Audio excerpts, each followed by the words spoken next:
Chers amoureux de la littérature, bonjour et bienvenue à Belles Lettres, votre magazine littéraire. Aujourd'hui, je reçois pour vous un écrivain congolais bien établi, avec à son actif une trentaine de publications, mais très peu connu du public.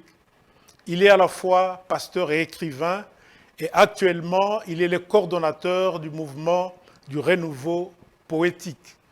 Il s'agit de M. Lin-Noé Munkulu.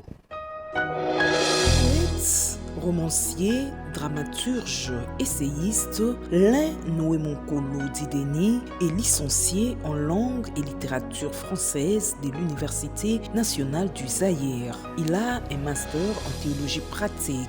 Il est actuellement serviteur des dieux dans la pastorale, secrétaire rapporteur du conseil d'administration et coordonnateur du bureau du PCA de l'ONT, professionnel de la communication, éditeur des presses, directeur général des éditions Isis Concept et Évangile Mobile, enseignant au supérieur. L'invité des Belles Lettres est coordonnateur du mouvement du renouveau poétique, un mouvement qui se veut trouver la voix congolaise de la littérature. Pour lui, l'idéal serait de trouver d'abord les fils conducteurs de la littérature congolaise dans l'âme congolaise qui s'exprime et ensuite seulement édicter des règles en fonction de cela. Il est auteur d'une trentaine de publications dont Tanza, un poème considéré comme chef-d'œuvre. Chers amoureux de la littérature, comme indiqué, aujourd'hui je reçois pour vous Lin-Noé Munkulu, qui est à la fois pasteur et écrivain. Un écrivain bien établi, avec à son actif une trentaine de publications. Il est actuellement le coordonnateur du mouvement du renouveau poétique. C'est avec lui que je vais m'entretenir autour de la littérature. Bonjour, monsieur Lin-Noé. Bonjour, monsieur. Bienvenue à Belles Lettres. Merci, c'est un plaisir pour moi. C'est également un plaisir pour nous de vous recevoir sur ce plateau de Belles Lettres et nous vous disons merci de vous prêter à ce jeu de questions et réponses. C'est à moi de vous remercier. Quand on suit votre parcours littéraire, on a l'impression que vous n'avez été qu'un opposant à une certaine idée qu'on se fait de la littérature, de la poésie, un opposant au classicisme. Qu'est-ce que vous en pensez? En principe, le mot opposant fait un peu appel à la politique. Oui. Mais dans le domaine de la littérature, je suis plutôt novateur.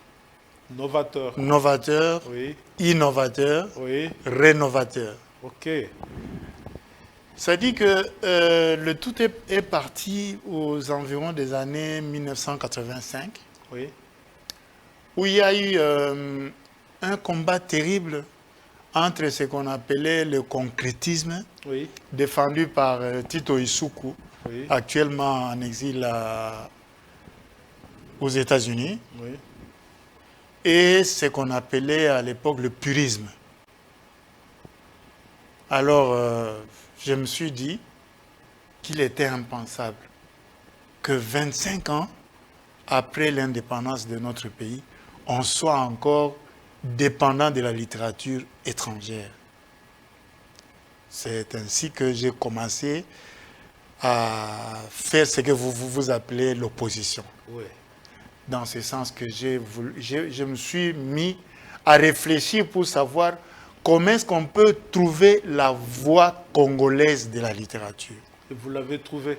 Nous l'avons trouvé, je l'ai trouvé et j'ai amené avec moi une cinquantaine de personnes qui pensent comme moi dans le mouvement appelé le renouveau poétique.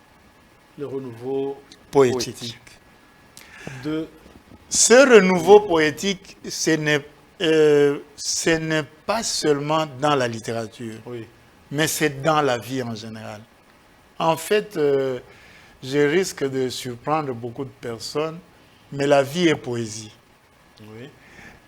Si la poésie quitte la vie n'est plus vie. C'est pour ça que pour nous, les poètes du renouveau, tout est poésie. La politique est bien faite est poésie. La cuisine bien faite est poésie parce que quand on mange, on chante, on danse, on est content. Donc, c'est dans ce sens-là que nous avons cherché à rénover la vie nationale, Oui. mais en partant de la littérature. En fait, la vie, quand on considère bien, tout est parti de l'écrit. Oui.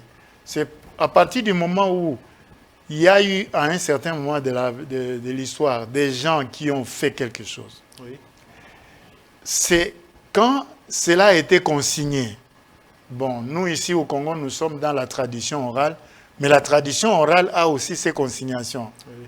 Déjà la tradition là, c'est-à-dire de bouche à oreille. Vous avez appris quelque chose, vous me l'apprenez, moi à mon tour j'apprends ça à une autre personne. On appelle ça la tradition. C'était notre façon de transmettre la science.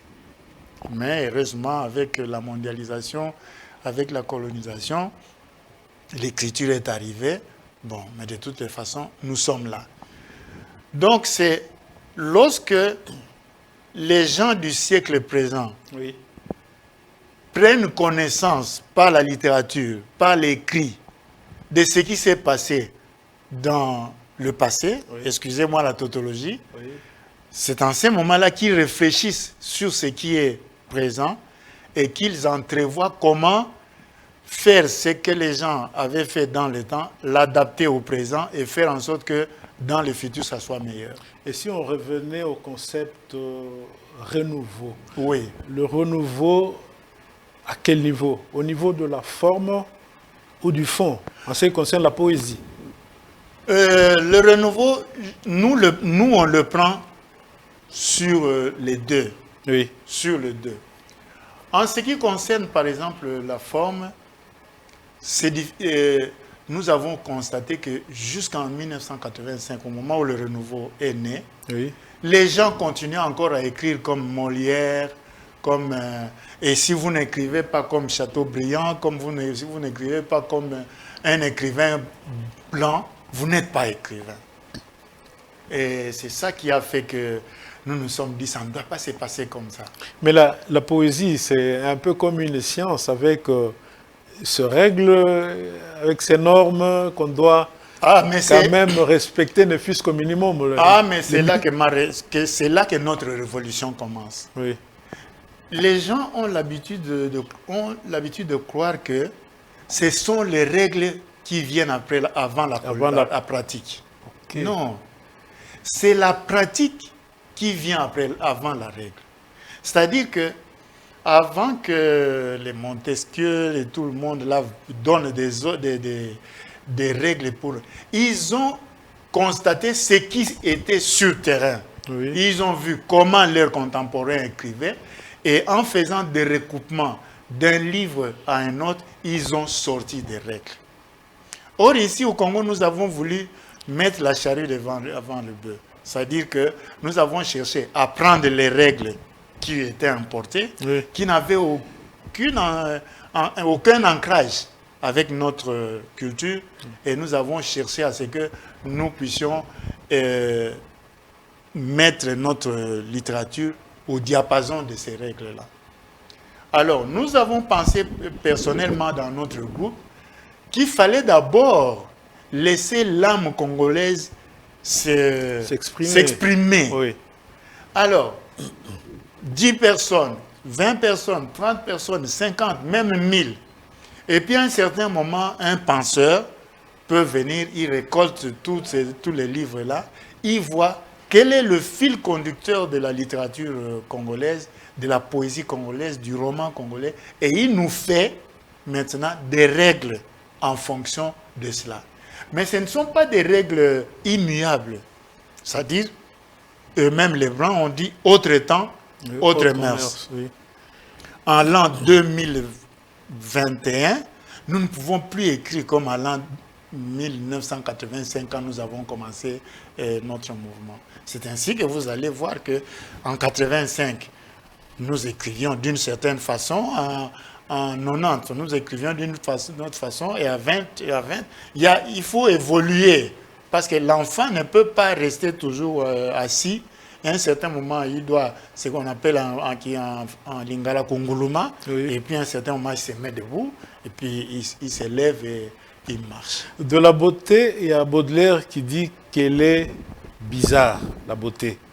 Comme pour dire qu'elle suscite un étonnement, elle refuse d'être emprisonnée dans un système, emprisonnée dans de règles et tout ça. Mais je suis parfaitement d'accord avec lui, Oui, sauf que je n'utiliserai pas le mot bizarre comme lui. Mais l'idée est là. oui, C'est-à-dire, il n'y a rien de plus libre que la beauté. Voilà. Alors, même dans notre sagesse congolaise, oui, les musiciens nous disent que, par exemple, en ce qui est le mariage, ils disent l'inzanza e bonga na langi, moi si abonga na mobile. Mais la femme que quelqu'un a épousée, elle a une beauté pour ce monsieur-là qu'il a. Vous avez beau dire ce que vous voulez sur cette femme-là, mais pour celui qui l'a épousée, elle est belle. Et en principe, selon les règles du jeu, elle doit être la plus belle de toutes les femmes. Pour lui, pour éviter qu'il ait des yeux ailleurs. C'est pour cela que nous ne pouvons pas, nous, en tant que Congolais, oui. faire notre beauté en fonction de la beauté française, en fonction de la beauté, ce que les Belges considèrent comme beau, ce que d'autres pays trouvent comme beau. Nous avons notre beauté à nous. Je voulais revenir à Baudelaire. Voilà. Quand elle dit que la beauté est bizarre, C'est ça.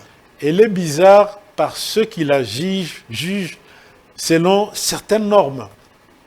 C'est pourquoi il la trouve bizarre. Oui, je suis parfaitement d'accord avec vous et avec lui aussi. Oui. Et je vais dans ce sens-là. Oui. Lorsque j'ai dit, nous ne pouvons pas trouver notre beauté en fonction de ce que les Belges ont dit. C'est-à-dire qu'ils ont leurs règles. Oui. Leur beauté répond à un certain nombre de normes Oui.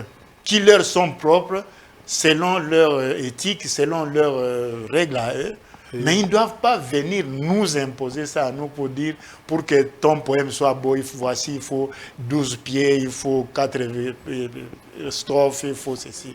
Non, alors là, nous, on ne marche pas. Parce que nous avons notre conception du beau, Oui. qui n'est pas la conception du beau des autres. Regardez seulement, vous avez un tableau comme la Joconde. Ouais. En France. Mais ça n'a rien à voir avec une photo de Toutankhamon, d'un pharaon égyptien. Oui. Et ça n'a rien à voir avec ce que ce que les Blancs nous ont fait appeler Mikish, c'est-à-dire les fétiches.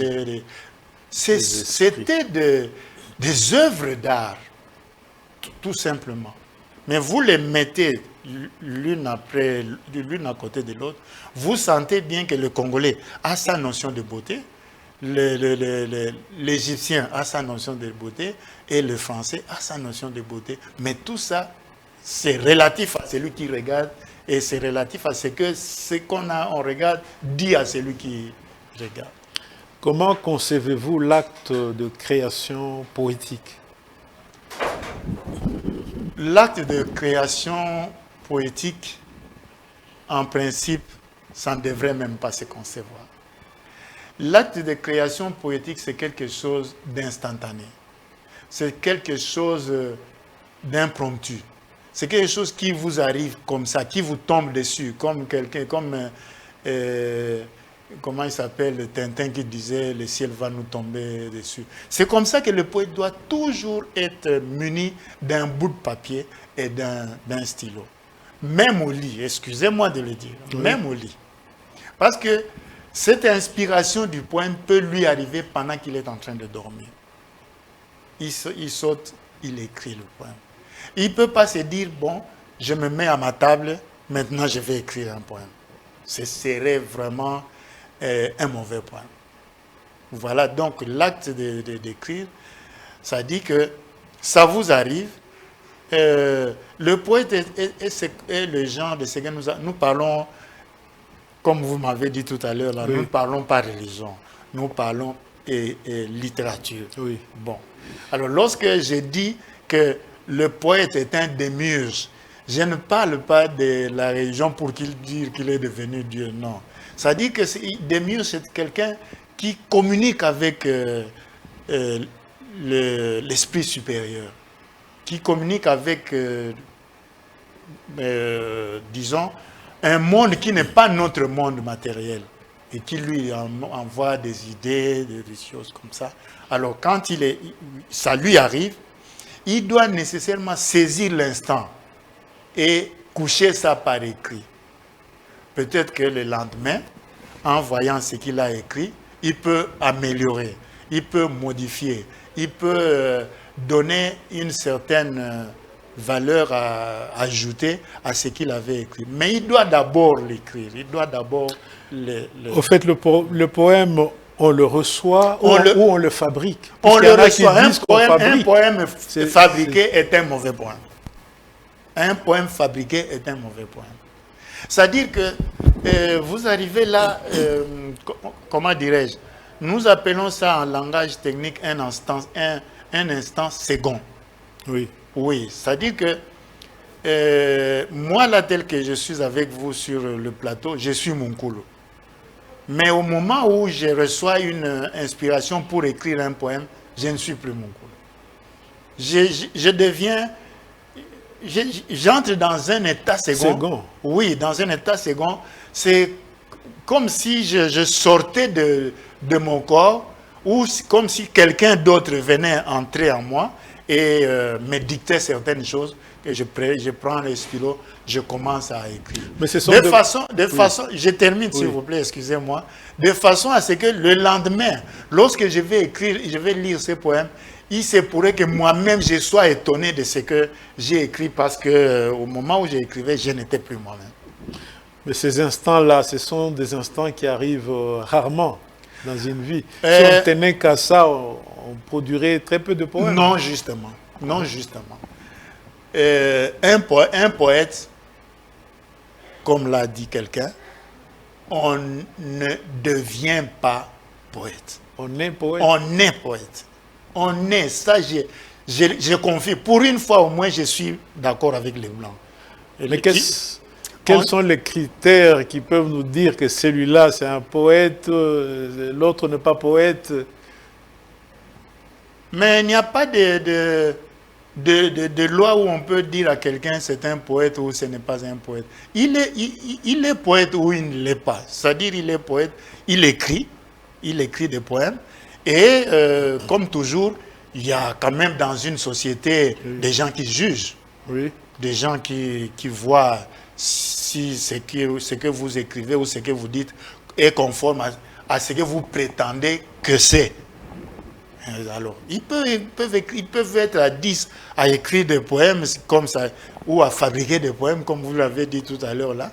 Mais il y a quand même certaines personnes bien inspirées, bien outillées, qui en lisant peuvent dire ça c'est un poème, ça c'est pas un poème, ça c'est du n'importe quoi. Parce que le poème en soi c'est la beauté.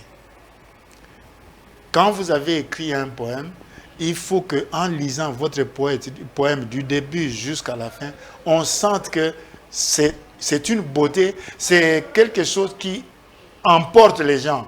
Quand ils le lisent, quand on le lit ou quand on le déclame, ça emporte les gens. Vous voyez vous-même des gens en train de s'extasier là devant votre poème. Et là, vous dites que c'est un poème. Mais lorsque on dit votre poème, les gens se mettent à rigoler, les gens se mettent à bâiller, les gens se mettent à... Certains ont même tendance à vouloir quitter l'endroit où il y a cette déclamation. C'est que là, vous avez vraiment raté le... Il y en a qui disent que tout homme est poète, puisqu'en chacun de nous, il y a les sentiments poétiques. Bon, c'est-à-dire que vous là, excusez-moi de vous le dire, vous êtes patron de la maison ici, vous conduisez une voiture, mais vous n'êtes pas chauffeur. au sens professionnel du mot. C'est-à-dire le chauffeur est celui qu'on a engagé pour conduire une voiture. Oui. Mais vous conduisez votre voiture. Bon, quelqu'un qui vous voit dans la rue en train de conduire dira que vous êtes chauffeur parce qu'il ne vous connaît pas. C'est la même chose. Nous avons tous des dispositions poétiques en nous. Et de temps en temps, quelqu'un peut aussi écrire quelque chose qui est de la poésie. Et d'ailleurs, j'en profite pour vous dire qu'il y a des gens qui ne pratiquent pas la poésie, qui pratiquent ce qu'on appelle la prose. Mais vous lisez cette prose-là, mais il n'y a rien de plus poétique que ça. Oui, il y a des proses poétiques. Oui. Et j'en prends pour exemple la Bible elle-même, du début de la Genèse jusqu'à la fin. Mais c'est de la poésie, de la haute poésie. Je me demande même si nous, là, les poètes, nous avons la possibilité d'égaler la poésie qui se trouve là-dedans. Et je vous donnerai un exemple patent. Lorsque, par exemple, Adam se réveille et qu'il voit Ève à ses côtés, il dit, voici maintenant l'os de mes os et la chair de ma chair. Je vous dis qu'il n'y a aucun vers depuis le monde existe jusqu'à ce que le monde va se terminer qui va dépasser ce vers-là en beauté. Ok. Vous êtes à la fois poète, romancier, dramaturge, essayiste. Mais qui êtes-vous fondamentalement? En fait, les gens ont cru qu'il y a des compartiments. Que soit vous êtes poète, soit vous êtes ceci, soit vous êtes là. Mais il y a des gens, je n'irai pas jusqu'à utiliser le mot, mais je le mets quand même entre guillemets. Oui. Il y a des gens qui sont des génies. Ça dit qu'ils sont, Dieu les a fait de façon à ce qu'ils soient perméables à tout. Oui. Donc, qu'ils soient perméables à tout. Il n'y a pas de cloison. Il n'y a pas de cloison où on dit où vous êtes poète, où vous êtes romancier, où vous êtes essayiste, où vous êtes nouvelliste, où vous êtes... ça n'existe pas. Il y a tout simplement un choix. Lorsque vous recevez tous ces dons-là, il y a un choix. Soit vous dites, je vais me spécialiser dans le domaine du roman, je vais me spécialiser dans le domaine de la poésie, je vais me spécialiser, je vais pratiquer l'essai, je vais pratiquer c'est tout, un point tout. Mais alors, il y a d'autres personnes à qui Dieu a donné la capacité de se spécialiser dans tous ces domaines-là. Voilà, c'est votre cas. C'est mon cas, malheureusement. Heureusement. Avez-vous un poème dans votre répertoire qui vous fait dire « Là, j'ai atteint le sommet de mon expression en tant que poète ». Oui, il y a un poème qui s'appelle Ntangzan. Oui. Ntangzan, qui signifie c'est le nom d'un village. Ah, le nom d'un village. Ntangzan. Donc, les Belges, quand ils sont arrivés, ils ont appelé ça Tangozando. C'est dans quelle province? Dans le Bandundu, à Idiofa, chez les Babunda. Oui. Tangzan.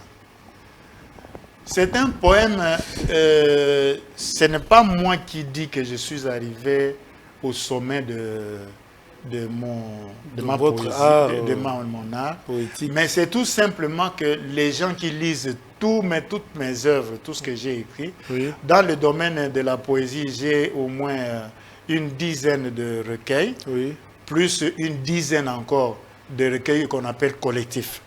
On écrit avec d'autres personnes.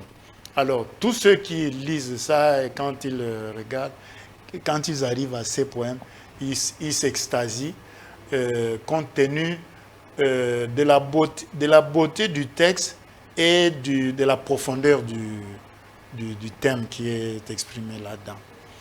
C'est un poème dont l'action se passe dans un village. Il y a un enfant qui naît de façon un peu, je ne dirais pas miraculeuse, mais de façon anormale. Il est question d'un récit poétique ou bien d'un poème? D'un poème. Ok. Mais le poème raconte une histoire. Le poème, ce n'est pas des vers mis comme ça les uns après les autres, et puis les gens s'extasient, disent « Ah, ces vers-là sont beaux ». Non, à la fin du poème, les gens doivent pouvoir tirer un message là-dedans, dire qu'est-ce que le poème a dit, et ça nous apprend quoi, ça nous invite à quoi. C'est ça. C'est un poème. Oui. Oui, alors ça raconte l'histoire de cet enfant-là. Et il y a 3 choses. La première chose, c'est qu'il est né sous un manguier. Oui. On lui a donné naissance sous un manguier. Deuxième chose, c'est qu'il est né, comment on appelle ça, 6 mois après sa conception. Donc un machombe, mais un machombe d'un genre tout à fait particulier. Et que la troisième, c'est que tellement il était né machombe, pratiquement toute la famille a pris soin de s'occuper de lui parce qu'il est un être faible, oui. Assistance aux faibles. Et c'est cet homme-là qui est devenu pratiquement le likonzi à la famille. Alors, qu'est-ce qui se passe dans cette histoire? C'est que le poème magnifie nos traditions. Le poème magnifie nos traditions. La tradition en question, à ces 3 niveaux dont j'ai parlé tout à l'heure là, c'est que nous avions des sages-femmes qui n'ont rien à envier à nos infirmières, à nos accoucheuses d'aujourd'hui. D'ailleurs, si vous regardez bien les choses, ils étaient même au-delà. Parce que dans nos maternités, oui, de cette époque-là, il était difficile de voir une femme qui accouche par césarienne. Ça n'arrivait pas. Et chaque fois, par exemple, que les sages-femmes constataient que l'enfant était dans une position qui n'était pas bonne, ou qu'il présentait des difficultés pour naître, elles avaient des techniques mises en place par nos médecins à nous, à cette époque-là. On ne s'appelait pas médecins, mais en tout cas, les gens à qui Dieu a donné l'intelligence de soigner les gens. Ils avaient des techniques pour faire en sorte qu'on remette l'enfant dans la bonne position et l'enfant naît. Ça, c'est la première chose. La deuxième chose, c'est que selon la médecine moderne, un enfant qui naît à 6 mois, ce n'est pas un enfant. Normalement, selon la médecine moderne, à partir de 4 mois, Dieu décompose l'enfant pour voir comment le remettre en place. Et à 7 mois, l'enfant, et à 8 mois, l'enfant devient normal. Et il peut... Alors, s'il doit naître, machombe, comme on dit, c'est à partir du 7e mois quand on commence à le remettre en place. Mais à 6 mois, il est encore tout ça. Il naît, c'est tout un problème. Mais alors, ici, chez nous, dans la médecine moderne, on parle de couveuse, c'est ça, hein? Oui. De couveuse. Mais nous avions aussi nos couveuses en nous, dans la tradition ancestrale. On avait notre couveuse à nous. Et cette couveuse-là, c'est, on prenait la maman et l'enfant, on les mettait dans une case où on mettait le feu, on mettait un brasier qui ne s'éteignait jamais. Et ça donnait une chaleur telle que quand l'enfant est dans le sein de sa mère. Oui. Et la maman devait supporter cette chaleur-là pour voir son enfant aller jusqu'au bout. Ça, c'est notre... On n'avait pas besoin de panne de courant. Non, les gens amenaient seulement le bois pour que le feu ne s'éteigne jamais. Alors, la troisième, c'est la solidarité. Oui. La solidarité, dans ce sens que l'enfant étant né dans ces conditions-là, pratiquement, il devient l'enfant de la famille, l'enfant du village, l'enfant du quartier, l'enfant du clan. C'est tout le monde qui veut faire en sorte que cet enfant qui est né comme ça, qu'il vive et qu'il vive longtemps, qu'il devienne vraiment un homme. Alors, tout le monde se met en branle, pour lui le soutenir financièrement, moralement, familialement, tout, matériellement, et jusqu'à ce que l'enfant va grandir. Si je vous ai bien suivi là, votre poème véhicule une certaine sagesse. Une grosse sagesse ancestrale. Est-ce que toute beauté poétique doit véhiculer une vérité, une leçon morale, un enseignement? Bon, même les Blancs eux-mêmes, Oui. ils l'ont dit. Une beauté pour la beauté, ça ne sert absolument à rien. Une beauté seulement pour la simple beauté, ça ne sert à rien. Et pourtant, il y avait ce courant-là, du temps de Baudelaire. Justement, mais pourquoi elle n'a pas l'art pour l'art. Voilà. Oui. Pourquoi ça n'a pas survécu jusqu'à aujourd'hui? Parce que justement, la génération qui venait immédiatement après s'est soulevée avec véhémence contre ça. L'art pour l'art. Chez nous, ce qui était vrai à cette époque-là, Oui. chez nous, c'est encore plus vrai aujourd'hui. Chez nous, l'art est fonctionnel. Chez nous, l'art est fonctionnel. Si vous faites un art pour le plaisir de faire l'art, chez nous, dans notre tradition africaine qu'on laisse, c'est de l'art absolument inutile, ça ne sert à rien. Même les bikekola qu'on faisait là, Oui, les statuettes. oui. C'était pas pour la beauté que tu viennes voir dans la maison, il y a une statuette là, vous la trouvez belle, vous vous extasiez, ah c'est une belle statuette. Non. Derrière. À l'intérieur de cette statuette, et derrière cette statuette, il y avait une fonction sociale que la statuette était en train de jouer. Et si vous faites votre statuette pour que les gens viennent admirer, après 2 jours, personne ne viendra admirer votre statuette. Plus personne ne viendra. Est-ce que vous vous sentez encore plus poète qu'au temps où vous aviez 20 ans? Est-ce que le temps, l'âge, les circonstances de la vie n'ont pas fini par extirper la poésie en vous? Non, je crois que comme c'est un don de Dieu, parce que je vous ai dit tout à l'heure là qu'on ne devient pas poète. Oui. On ne se fabrique pas poète, on est poète. Alors quand on est poète, le Seigneur qui vous a donné ces dons-là fait que ces dons grandissent aussi avec vous.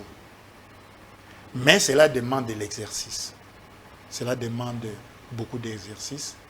On peut vous donner, vous pouvez recevoir l'inspiration, Oui. vous écrivez votre poème, mais à la fin, il y a quelqu'un qui dit retoucher, tout ça. Il y a des poèmes qui ont 2, 3, 4 versions. Le fond reste le même, le thème reste le même, mais vous faites en sorte que... c'est comme ça qu'on parle des poèmes de jeunesse, Oui. des poèmes d'âge mûr et des poèmes vraiment le sommet, quoi. C'est ainsi que, justement, je suis heureux que vous puissiez me poser cette question. Oui. C'est ainsi que l'un de mes récents recueils s'appelle Des vers et des pas mûrs. Des vers et des pas mûrs. Vers qui s'écrit avec T, c'est-à-dire pas encore mûr, Mûr, oui. et des pas mûrs, c'est-à-dire des pas où c'est là-dedans qu'on voit vraiment mon cheminement. J'ai mis pour que les gens se rendent compte d'où je suis venu, Oui. où j'ai été, où je suis. J'ai commencé par mon poème d'enfance, j'ai continué avec les autres poèmes jusqu'à créer le poème dont je viens de vous parler tout à l'heure là. Et quand les gens voient ça, vraiment ils tombent en pamoison parce que c'est tellement dur, tellement solide, tellement... C'est du cristal, quoi. Ok. C'est un peu ça. Mais faire un poème pour le plaisir de faire un poème, là, en tout cas, vous ne m'aurez pas. Donc vous êtes d'accord avec ceux qui disent qu'on est poète pour la vie et non pour un temps? Non, on est poète pour la vie. Et on s'améliore au jour d'aujourd'hui. Le roman, on peut l'écrire une fois. et puis vous vous arrêtez là. La nouvelle, on peut l'écrire une fois pour participer à un concours, vous vous arrêtez là. Mais la poésie, c'est en vous. À un certain moment, ça devient votre vie. Donc, ça devient votre vie. Si ces jours-là, vous n'avez pas écrit un poème, vous avez l'impression de n'avoir rien fait. C'est ça. Donc, et il y a Rimbaud, oui. qui a un certain âge, avant même 30 ans, il avait arrêté d'écrire. Moi, personnellement, comme vous avez dit, je suis un rebelle. Oui. Rimbaud n'a pas arrêté d'écrire, c'est la mort qui l'a surpris. Non. Rimbaud, Jusqu'à un moment, il faisait autre chose. Voilà. Il n'avait pas de lien avec la poésie. Et... oui, ça ne fait rien. Oui. Mais dans la vie, aujourd'hui, malgré toutes les nombreuses choses que Rimbaud a faites, aujourd'hui, nous connaissons Rimbaud Comme poète. Indépendamment, tous les autres, là, c'est entré, c'est parti dans l'ombre. En quoi est-ce qu'un poète peut être utile à la société? Un poète peut être utile à la société. Premièrement,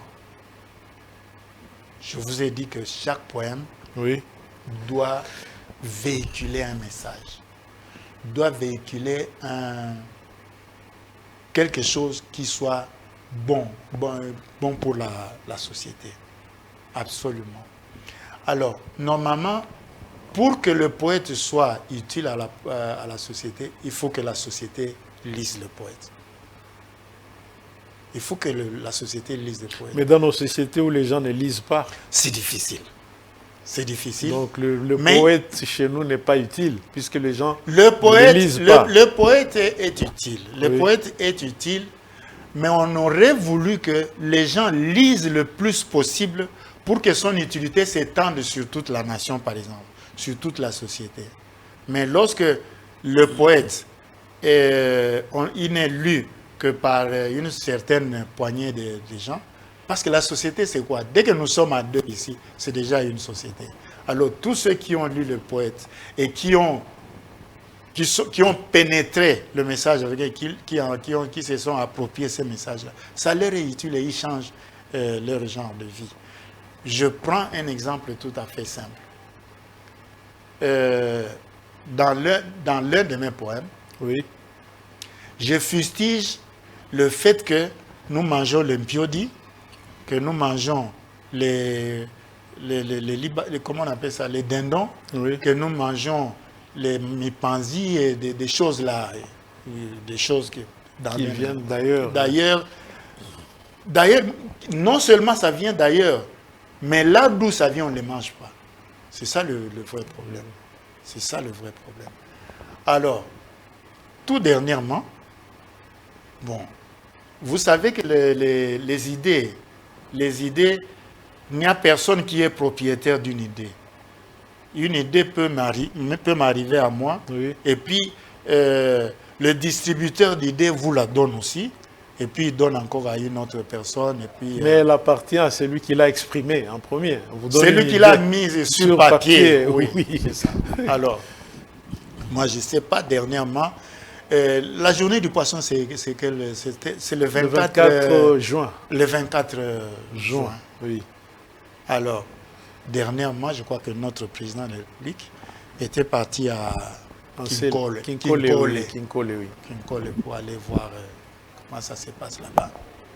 Mais parmi les étonnements qui sont sortis de sa bouche, il y a eu cette histoire-là, de dire qu'il est absolument impensable qu'avec un fleuve comme celui-ci, avec des pêcheurs d'une dextérité comme vous là, que ici la ville de Kinshasa, au lieu d'être inondée par des poissons venant de notre fleuve, venant de nos lacs, de nos rivières et tout ça, nous on est inondés par des chinchards, des citoyens. Il l'a dit, il l'a pensé.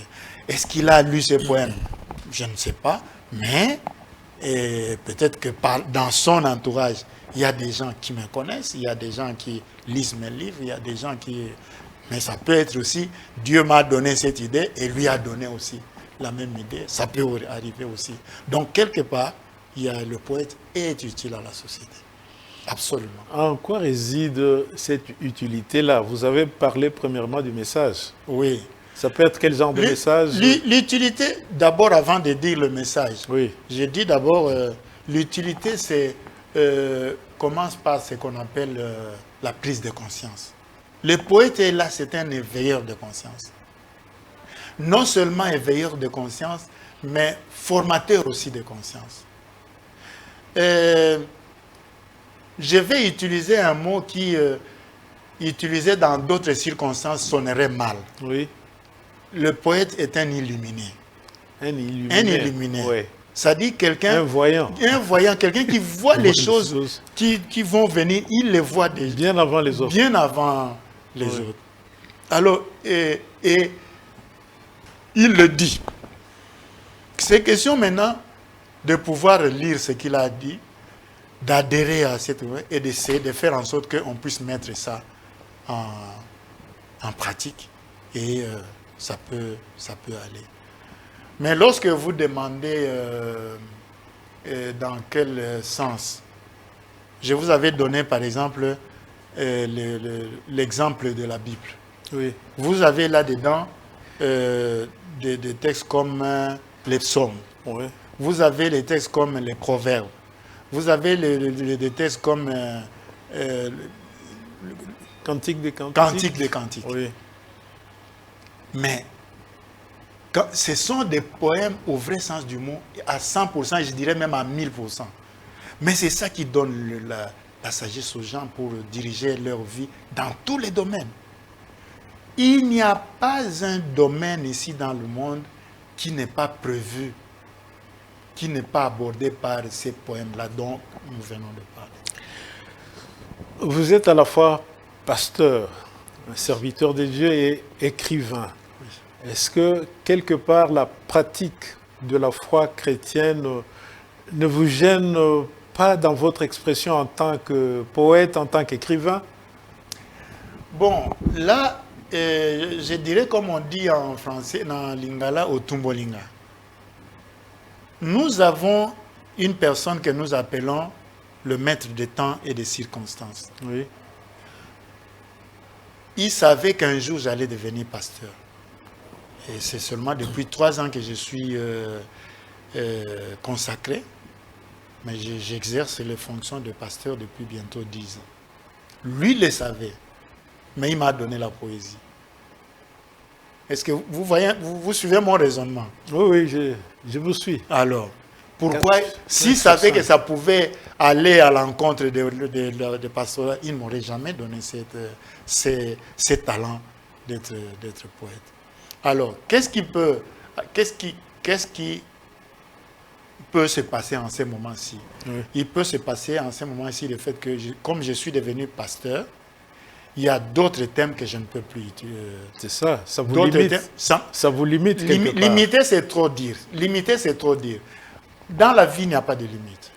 Ça me réoriente. Ok. Ça m'oriente dans une autre direction. Oui, je crois.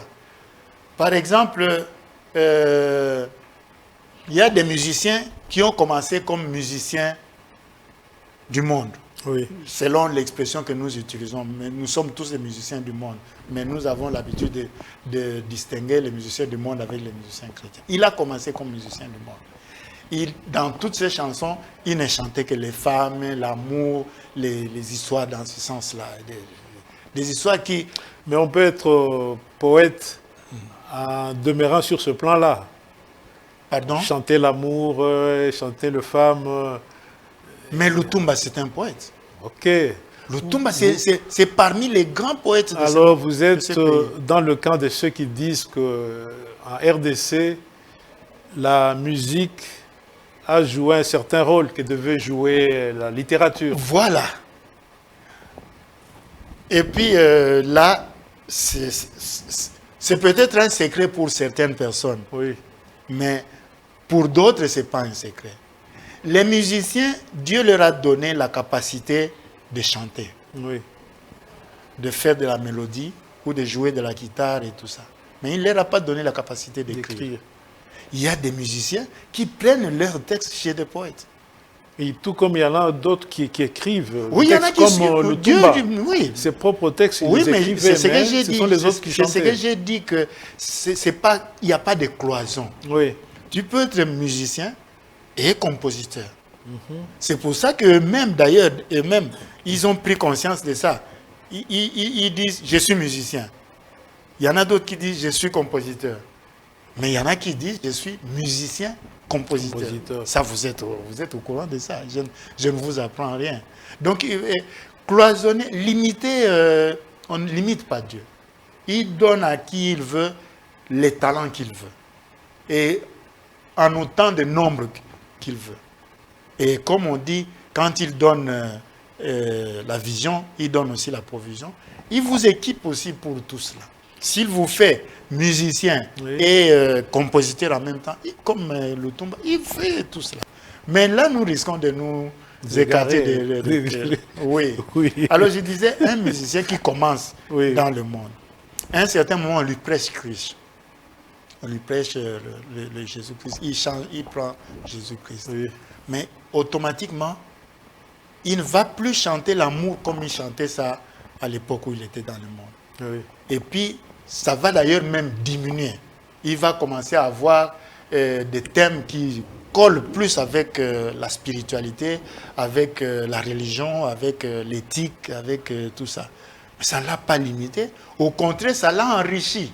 Ça l'a réorienté parce que nous, personnellement, tout ce qui est limite, il faut faire sauter les limites. Il n'y a pas de limite. Est-ce qu'il y a incompatibilité entre le fait de prêcher la parole de Dieu et le fait d'écrire des romans, de lire des romans?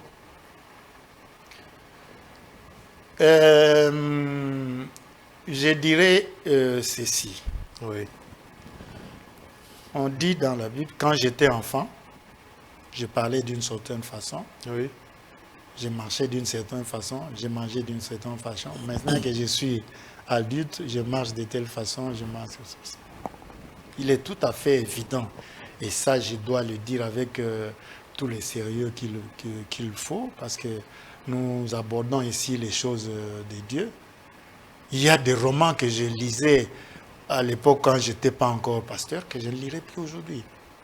Déjà en regardant les titres, pour moi c'est déjà automatiquement mis de côté. Et même si le titre m'allèche, je lis, dès que je tombe sur un passage qui annonce la suite. Et que cette suite n'est pas bonne, j'arrête. C'est tout à fait... mais ce n'est pas une limite. C'est que Dieu me demande maintenant à m'élever. Dieu demande maintenant que j'élève ma spiritualité, que j'aille un peu plus avant. Alors je lirai des romans qui magnifient l'amour de Dieu, l'amour divin, qui magnifient les foyers qui ont réussi, qui magnifient tout ce qui est dans le bon et dans le beau. J'aimerais que nous puissions nous pencher un peu sur une citation de l'écrivain français François Mauriac. C'est un écrivain français catholique. Oui, il a dit ceci, je dis, en parlant de l'acte littéraire d'écrire, il dit « Nous mettons l'infini dans ce que nous écrivons. Mais je sais aujourd'hui que Dieu n'attache aucune importance à ce que nous écrivons. Il s'en sert. » Qu'est-ce que vous en pensez? Il y a dans cette citation à boire et à manger.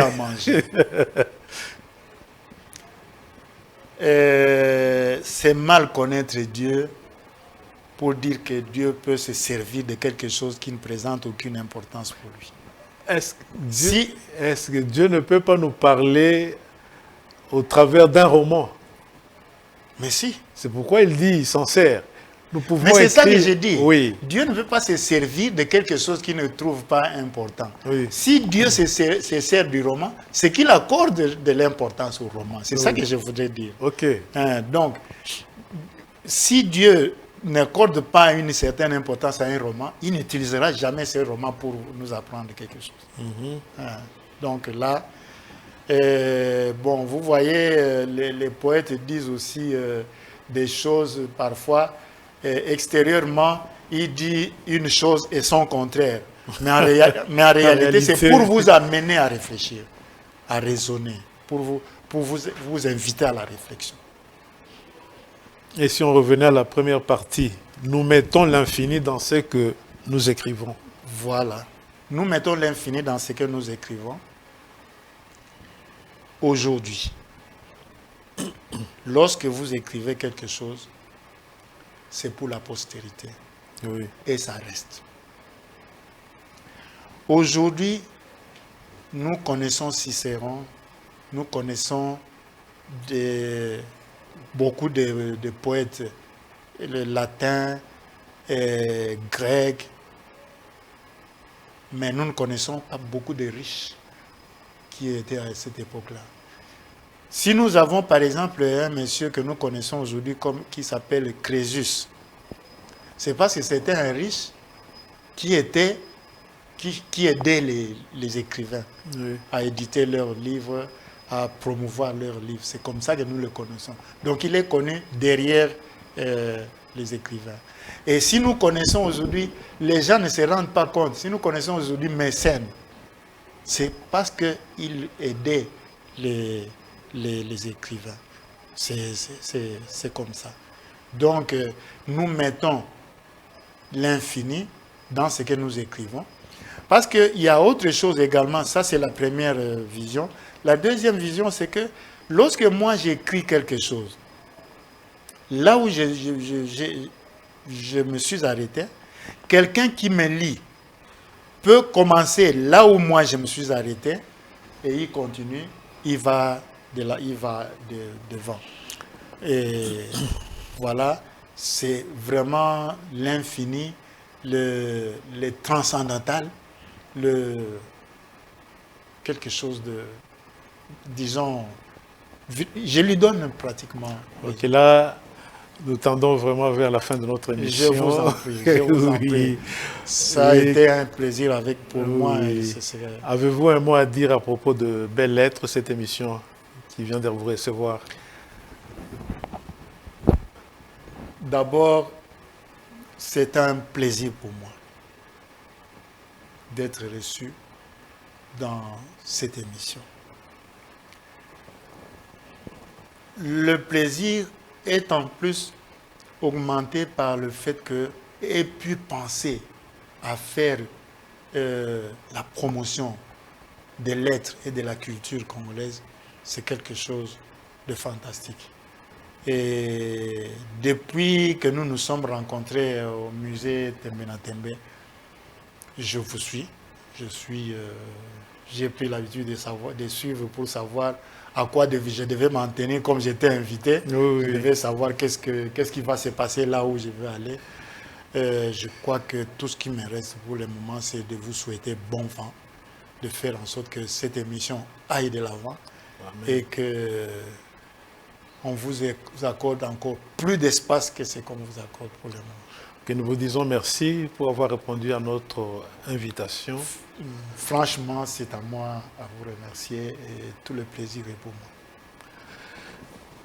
Chers amoureux de la littérature, aujourd'hui, nous avons reçu l'un Noé Monkulu, un homme à plusieurs casquettes, pasteur, écrivain, éditeur, avec qui nous nous sommes entretenus autour de la littérature et de bien d'autres choses encore. Nous vous disons merci de nous avoir suivis et vous fixons rendez-vous au prochain numéro de Belles Lettres. Bye bye.